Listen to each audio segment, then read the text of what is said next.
देव बाबू की जब हत्या हुई तो इनको अपराधी घोषित किया गया। मुझे गर्व है कि लालू प्रसाद जब मुख्यमंत्री बने तो उन्होंने इनको शहीद का दर्जा दिया। माँ का अपमान करे उसको माँ पर बोलने का कोई अधिकार नहीं। कौन अपमान किया? इस देश के प्रधानमंत्री ने सोनिया गांधी के बारे में क्या कहा, इंदिरा गांधी के बारे में क्या कहा, नेहरू के बारे में, जिसने गाली दिया है उसकी मैं घोर निंदा करता हूं और सरकार से मांग करता हूं कि उस पर आपराधिक मुकदमा चला के उसको। पहली बार विधायक जीत के आए, इस बार क्या कुछ तैयारी कर रहे हैं आप?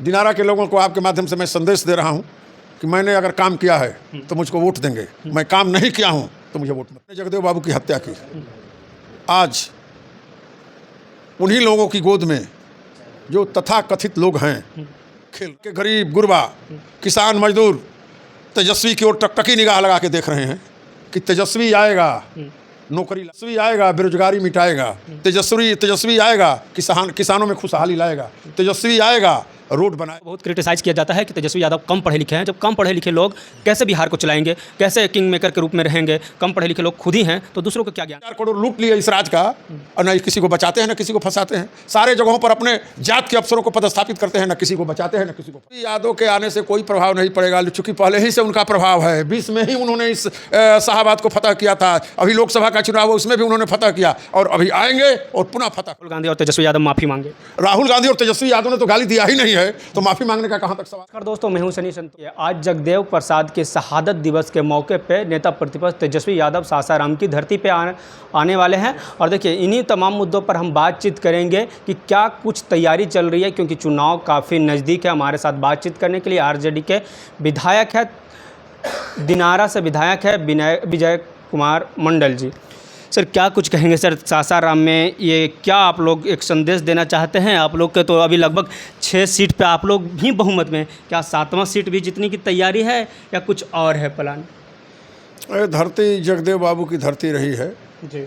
जब जगदेव बाबू जिंदा थे, शोषित दल का जब उन्होंने निर्माण किया था तो इस जिला के सासाराम और चेनारी 2 सीटों पर उन्होंने पहली बार जीत दर्ज किया था और ये धरती से शोषित दल का निर्माण हुआ था और यहीं से उन्होंने शंखनाद किया था।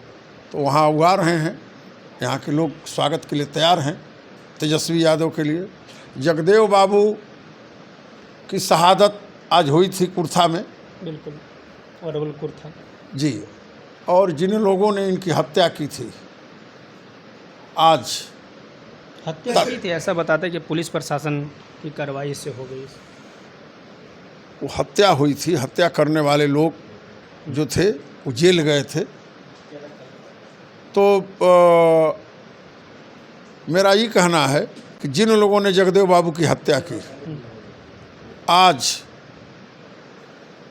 उन्हीं लोगों की गोद में जो तथाकथित लोग हैं खेल रहे हैं और जिन वसूलों को जगदेव बाबू ने अपने जीवन में प्रसारित करने का काम किया। एक छोटी सी घटना है, जब पहली बार बिहार में बीपी मंडल मुख्यमंत्री बने थे, पिछड़ा का पहला मुख्यमंत्री सतीश प्रसाद सिंह बने थे 2 दिन के लिए और उसके बाद में बीपी मंडल बने थे मुख्यमंत्री। तो बीपी मंडल को जगदेव बाबू ने कहा कि 1 नंबर के कुर्सी पर तो आप बैठ गए, लेकिन अब मुख्य सचिव का जो कुर्सी है, बिहार के मुख्य सचिव का जो कुर्सी है, उस पर भी हम चाहते हैं कि कोई पिछड़ा का बेटा बैठे। अगर आप ये नहीं करते हैं तो मैं अपना समर्थन वापस ले लूँगा। तो उन्होंने उस समय आरसी मंडल थे जो जात के कुर्मी थे, बाध्य होकर के बीपी मंडल को उनको बिहार के मुख्य सचिव की कुर्सी पर बैठाना पड़ा। ये जो आज शहादत दिवस पे तेजस्वी आने वाले हैं, क्या कुछ यहाँ पे कुछ जातीय समीकरण देख के आएंगे या एक बड़ा संदेश देने की कोशिश कर रहे हैं? नहीं, जातीय समीकरण बनाने का सवाल ही नहीं है। जिन वसूलों को जगदेव बाबू ने खड़ा किया था उस वसूल को ये आगे बढ़ाना चाहते हैं। जगदेव बाबू की जब हत्या हुई तो इनको अपराधी घोषित किया गया। मुझे गर्व है कि लालू प्रसाद जब मुख्यमंत्री बने तो उन्होंने इनको शहीद का दर्जा दिया और चाहे कोई मुख्यमंत्री बने, जगदेव बाबू के मूर्ति पर आज माला चढ़ाना होगा। ये काम बिहार में किसी नेता ने किया तो लालू प्रसाद ने किया। पहले अपराधी इनको घोषित किया गया था उन्होंने उनको शहीद का दर्जा दिया। क्या कुछ कहेंगे? एनडीए की तरफ से कल बिहार बंद का ऐलान किया गया था, कह रहे थे कि माँ का अपमान हम लोग नहीं सहेंगे, और काफ़ी कुछ नोक-झोंक भी देखने को मिला है कार्यकर्ताओं के बीच। निश्चित तौर पर माँ सबकी माँ होती है और माँ का सम्मान करना हम लोग का कर्तव्य है। माँ का सम्मान होना चाहिए। लेकिन जो दूसरे के माँ का अपमान करे उसको माँ पर बोलने का कोई अधिकार नहीं। कौन अपमान किया? इस देश के प्रधानमंत्री ने सोनिया गांधी के बारे में क्या कहा, इंदिरा गांधी के बारे में क्या कहा, नेहरू के बारे में क्या कहा। और जहाँ तक बात है उनके माँ का अपमान का, तो किसी राजद और कांग्रेस के लोग ने अपमान नहीं किया है। कह रहे आप लोग के सभा से किया गया। नहीं, उस सभा खत्म हो गई थी और सभी लोग जा चुके थे। एक भाजपा का कार्यकर्ता ने जाकर के षड्यंत्र के तहत उनको, उनकी माँ को गाली दिया। आप कह रहे हैं भाजपा के कार्यकर्ता? मैं जिसने गाली दिया है उसकी मैं घोर निंदा करता हूँ और सरकार से मांग करता हूँ उस पर आपराधिक मुकदमा चला के उसको बंद किया जाए। उन लोग कह रहे हैं राहुल गांधी और तेजस्वी यादव माफ़ी मांगे। राहुल गांधी और तेजस्वी यादव ने तो गाली दिया ही नहीं है, तो माफ़ी मांगने का कहाँ तक सवाल है।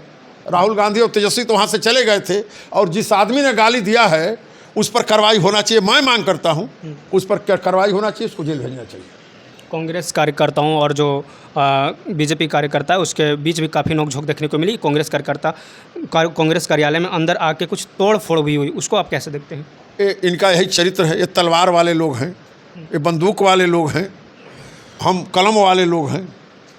और बताइए कि कार्यालय उस दिन जाकर गाली दिया था कि कार्यालय पर जाकर के कार्यालय को तोड़ फोड़ कर विरोध प्रदर्शन कर रहे थे कांग्रेस वाले ने, हम लोग को लाठी चला दिया। विरोध प्रदर्शन करने का एक तरीका है।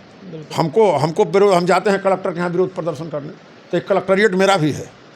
एक कलेक्ट्रेट इस जिले के लोगों का है, किसी के बाप का नहीं है, ना हमारे बाप का है ना और किसी के बाप का है, ये सबका है। ये रोहतास का कलेक्ट्रेट है, इसको बचाना, इसको बढ़िया सुंदर बनाना हमारा कर्तव्य है। चुनाव नज़दीक है, उसको नष्ट करने का हमको कोई अधिकार नहीं है।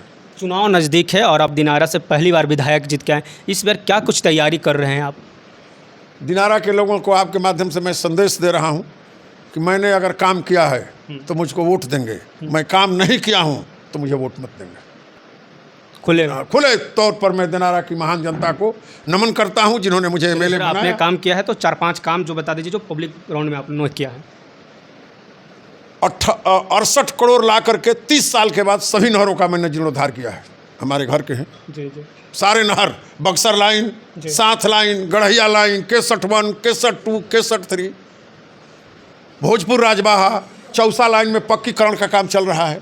पलायन एक बिहार में बड़ा मुद्दा रहता है सर, पलायन के लिए आपने क्या किया? और सुन लीजिए जो, और नहर में मैंने ये काम किया। हॉस्पिटल में मैंने दिनारा और सूरजपुरा को 30-30 बेड का हॉस्पिटल बनाया। सूरजपुरा में मैंने हॉस्पिटल बनाया,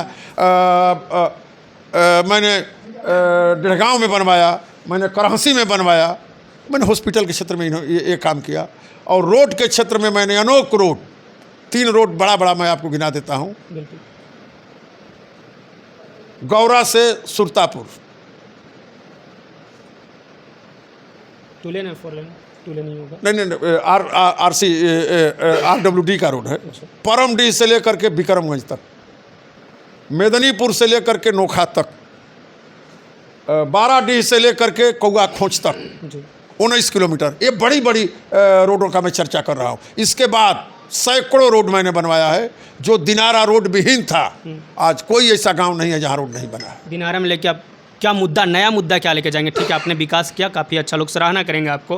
पलायन एक बड़ा मुद्दा रहता है। आपके नेता तेजस्वी यादव भी बोलते हैं कि बिहार में अगर हमारी सरकार आएगी तो रोजगार की बात करेंगे, रोटी कपड़ा मकान की बात करेंगे।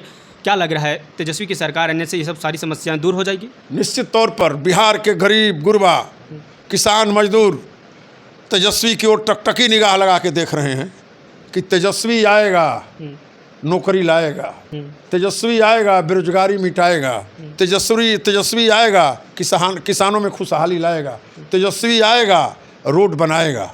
तो जो तेजस्वी ने 17 महीना में किया है उसको अगर मुख्यमंत्री के रूप में अगर तेजस्वी बनते हैं तो नया बिहार, सुंदर बिहार, सुदृढ़ बिहार। कोई विजन तो बताइए, काम खाली कहते हैं, पहले बता तो दीजिए कि कैसे पलायन दूर करेंगे। इन्होंने तो 17 महीना में बता दिया कि कैसे बेरोजगारी दूर किया जाएगा। उन्होंने लंबा समय नहीं लिया। 17 महीना में ये मुख्यमंत्री नहीं थे, उप मुख्यमंत्री थे। इसके बावजूद भी इन्होंने जो काम किया वो सराहनीय है, सब लोग सराह रहे हैं। हॉस्पिटल के क्षेत्र में इन्होंने जो काम किया, इनके रिजी में पीएमसीएच क्या था और आज क्या है पीएमसीएच, आपका भी हॉस्पिटल बना है, उन्हीं के रिजी में मेरा दिनारा बना, जिसकी मैं चर्चा की आपसे, सुरजपुरा बना। तो ये सब काम उन्होंने किया है। ये दर्शाता है कि अगर बनेंगे उनके नेतृत्व में बिहार निश्चित तौर पर विकास करेगा। लास्ट सवाल रहेगा मेरा, तेजस्वी यादव को बहुत क्रिटिसाइज़ किया जाता है कि तेजस्वी यादव कम पढ़े लिखे हैं। जब कम पढ़े लिखे लोग कैसे बिहार को चलाएंगे, कैसे किंग मेकर के रूप में रहेंगे? कम पढ़े लिखे लोग खुद ही हैं, तो दूसरों को क्या ज्ञान देंगे? तेजस्वी यादव जहाँ जाते हैं, विदेश भी जाते हैं, बिल्कुल, और विदेश में जाकर के बिहार के सम्मान को ऊंचा करने का उन्होंने काम किया। वहाँ भाषण जो दिया जेएनयू हर जगह पर, तो उसकी जितनी आप देख लीजिए कि क्या है, प्रचार करने वाले लोग कर रहे हैं कि तेजस्वी पढ़े लिखे नहीं है, कोई काम नहीं करेंगे। मुख्यमंत्री जी भी, उनका फाइल 17 महीने का और उधर का 18 महीने में जो इन्होंने शासन में रहे, उनका फाइल खोजते रह गए कि मैं इन पर केस करके इनको फंसाऊँ।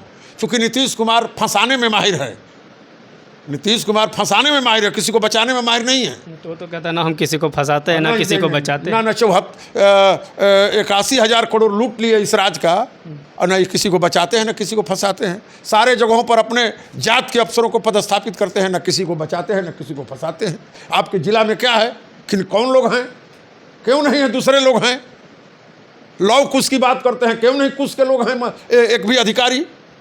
मतलब जाति करते हैं नीतीश कुमार। निश्चित तौर पर इतना भ्रष्ट और इतना बड़ा जातिवादी बिहार में कभी कोई मुख्यमंत्री नहीं तो बना। आप लोग का नेता जो लालू यादव है उस पर जातिवादी का टैग लगता है। लालू प्रसाद के रिजीम में क्या जातिवादी था यहाँ पर?